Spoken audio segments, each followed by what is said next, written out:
All right, part 2 of the Missing Manatee, chapter 5.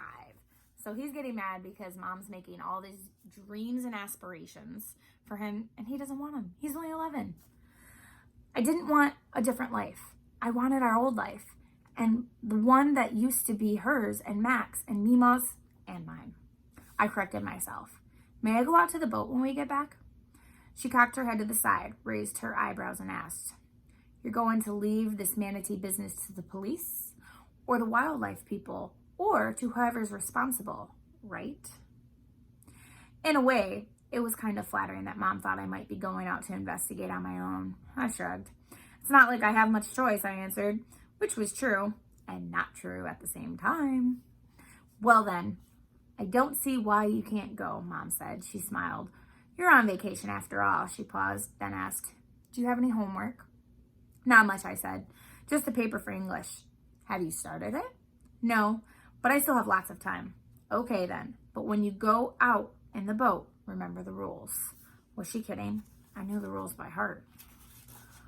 I had to wear a life jacket whenever I was in the boat by myself and whenever any boat I was in was moving. Also, I had to tell somebody approximately where I was going, and I thought guiltily I had to have a radio or some way to call for help. Knowing the rules didn't mean I always followed the rules. "I will," I said. "I'll just be in the river today, no farther than the mouth." She nodded. Then she added in a warning tone, "I expect you to follow the rules when you're out with Dan on Wednesday too." Ooh, see, he does get to go fishing. It was the first we'd spoken about that. "I will," I repeated, and then he let me go. "Your father assured me that fishing with Dan was a good idea, Skeeter," she said. "I know how badly you want to catch tarpon on the fly. Maybe this will get it out of your system." I doubted that, but wasn't about to say so.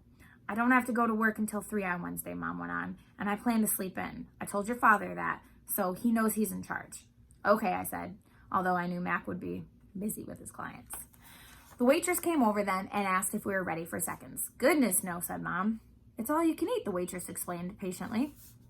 "Well, I know," said Mom, "but that's all I can eat." "Me too," I said. "I'm stuffed." "I'll pop right out of these jeans if I have one more little bitty mouthful more," declared Meemaw.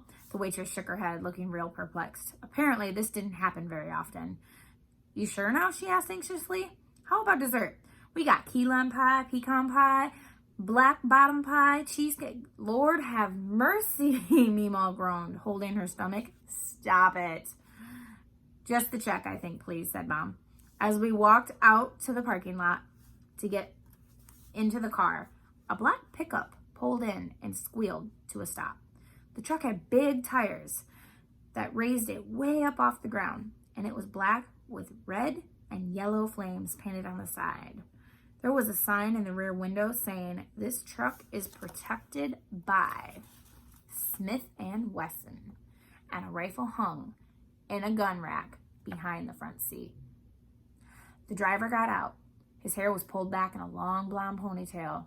He was big and strong looking, and his tight sleeveless shirt showed every one of the muscles, bulgy veins, and tattoos that lined his arms.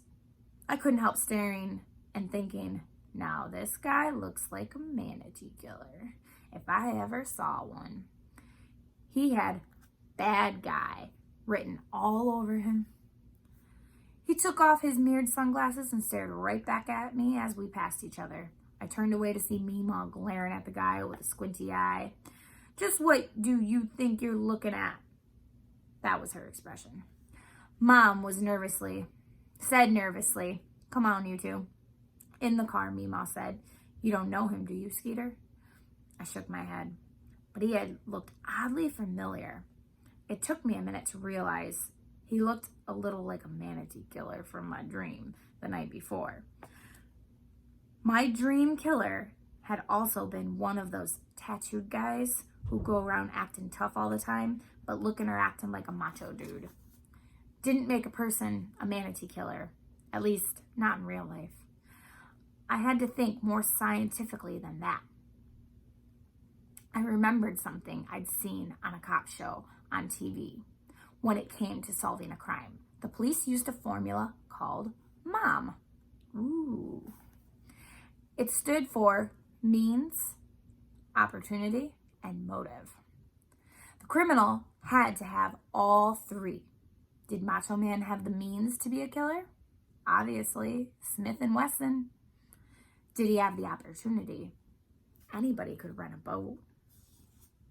People around here did it every day. That left motive, which was where I and everyone else got stumped. Why in the world would anyone want to shoot a manatee? Remember, they're protected there. So, means, opportunity, and motive. I think we should add this Macho Man to our suspect list. What do you think?